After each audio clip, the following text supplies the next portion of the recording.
টেস্টের পর টি-20 থেকে অবসর নিলেন মাহমুদুল্লাহ রিয়াদ। 12 অক্টোবর হায়দ্রাবাদে ভারতের বিপক্ষে খেলবেন শেষ ম্যাচ।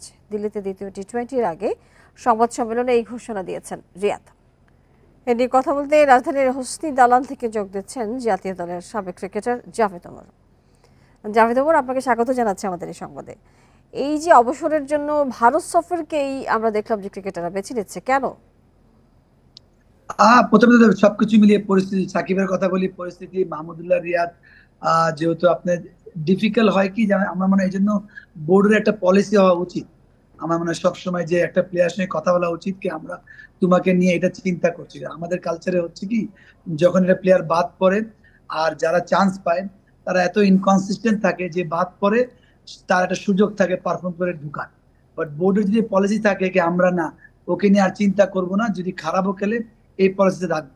বাট আমাদের গণমাধ্যম বলেন বা সোশ্যাল মিডিয়া এত অ্যাক্টিভ, আমি সবসময় বলি, তখন এত সমালোচনা হয় যে ওকে ছাড়া চলবে না, যেহেতু জায়গায় চান্স দিয়েছে সে পারফর্ম অ্যাভারেজ বা কনসিস্টেন্ট না, আর যে বাদ পড়েছে সে অলরেডি এস্টাবলিশড প্লেয়ার ছিল, হয়তো ফর দ্য টাইম বিন বাজে পারফরমেন্স বাদ পড়েছে, আবার যখন ডোমেস্টিকে রান করে তখন তার আবার সুযোগ হয়ে যায়।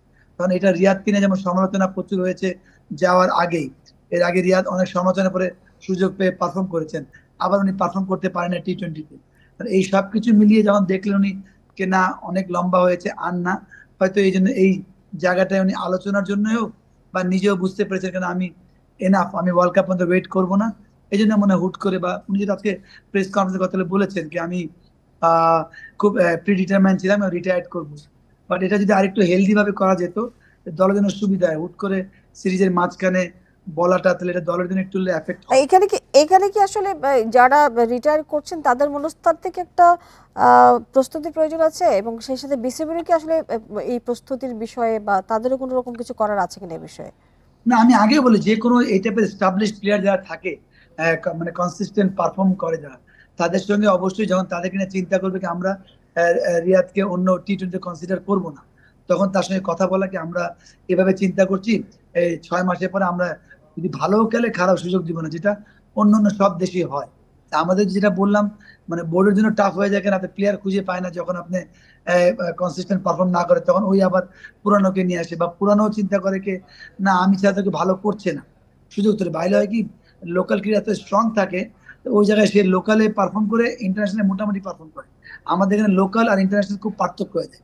ওই জন্যই বলছিলাম ক্রিকেট বোর্ডকে এটা চিন্তা করতে হবে এক, আর প্লেয়ার তো অবশ্যই চিন্তা করবে আমাকে কোন সময় ছাড়তে হবে, সেটা পারফরমেন্স ওয়াইজ হোক বা আপনার গিয়ে নিজের বয়সের একটা ব্যাপারও আছে। জি জাভেদ ওমর, সিনিয়র দুজনের যে হঠাৎ অবসর, এই ঘোষণা যে আসলো, এতে দলের পারফরমেন্সে প্রভাব ফেলছে বলে আপনি মনে করছেন কিনা? না, তা তো অবশ্যই। আপনি হুট করে সাকিব, মাহমুদুল্লাহ, মানে সাকিব যেমন ইচ্ছা প্রকাশ করেছেন এবার গিয়ে কি আমি দেশে রিটায়ার করতে চাই, বা আমি জানি না উনি পারবে কিনা খেলতে, বাট অবশ্যই একটা champion player consistent team perform দিচ্ছে, তো যখন এটা হুট করে যখন ডিসিশন দেয় তখন মেন্টালি একটু ডিস্টার্ব হবে, specially of the field, dressing রুমের মাঝখানে যখন, তখন ভিতরে অবশ্যই এটা এফেক্ট তো ফেলে। এটা যদি আরেকটু প্ল্যান ভাবে হলে আরো সুন্দর হয় দলের জন্য। জি, এই মুহূর্তে আসলে সেক্ষেত্রে আসলে দলের জন্য করণীয় কি সেটা জানতে চাই, যেহেতু খেলা চলছে, এবং পাশাপাশি আমরা দেখি যে সবশেষ করে গুণী ক্রিকেটারদের বিদায় সংবর্ধনা দিয়েছে বিসিবি, কিন্তু এই যে বর্ণাঢ্য হচ্ছে না, এই যে বিদায়ের জায়গাটি, সেই জায়গাটি সম্পর্কে আপনার মতামত কি? স্পেশালি যত বড় বড় রাজা ক্রিকেটার ভালোভাবে বিদায় নিতে পারে না মাঠ থেকে, হয়তো হয়তো 5-6টা আমি এক্সাম্পল দিতে পারবো যে ভালোভাবে রিটায়ার করেছে, সেটা টেন্ডুলকার হোক, যেমন ধোনিও দেখেন হুট করে ছেড়ে দিয়েছেন। বাট হ্যাঁ, আমাদের যেহেতু অনেক আবেগী জাতি, ইমোশনাল জাতি, আমাদের মজা করার, এনজয় করার জায়গাটা কম, তাহলে অবশ্যই যে এই যারা লিজেন্ড রিটায়ার করেছে আর একটু হেলদি ভাবে রিটায়ার করলে, বর্ণাঢ্য আয়োজন করে, তাহলে আরো সুন্দর করে এটা ক্রিকেটের একটা প্রচার, বা ক্রিকেট যে প্লেয়ারটা এত বছর খেলেছে তাকে যদি সুন্দর করে বিদায় দেওয়া হয়, এটা অনেক বড় পাওয়া তার জন্য। কারণ মানুষ যখন কেরিয়ার লাস্টে আসে, মানে এর চেয়ে মানে খুব টাফ টাইম কাটে, কেন এত সমালোচনা শুনতে হয়, ভালো খেললে ঠিক আছে, একটু খারাপ খেলে তার থেকে আশা করে বেশি, তখন এই জন্য যদি ভালো করে বিদায় হয় যে কোনো প্লেয়ারের জন্য এটা খুবই শুভকর হয়।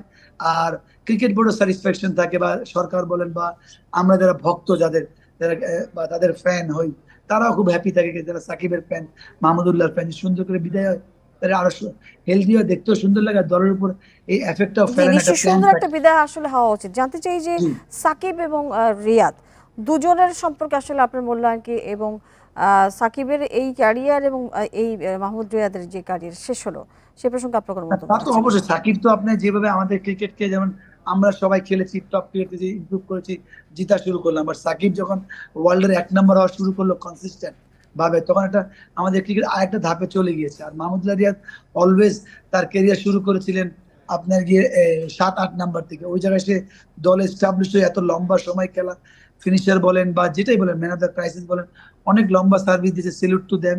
তারা, তাদের তো পারফরমেন্স নিয়ে কোনো অবকাশ নাই, কিন্তু নিশ্চয়ই কোনো এক সময় তাদেরই তো অবদান আসলে অস্বীকার করার কিছু নেই, তাদেরকে ধন্যবাদ দেওয়া উচিত এবং সংবর্ধনাও দেওয়া উচিত। আপনাকে অনেক ধন্যবাদ জাভেদ ওমর বেলিম আমাদের সাথে যুক্ত হয়ে কথা বলবার জন্য।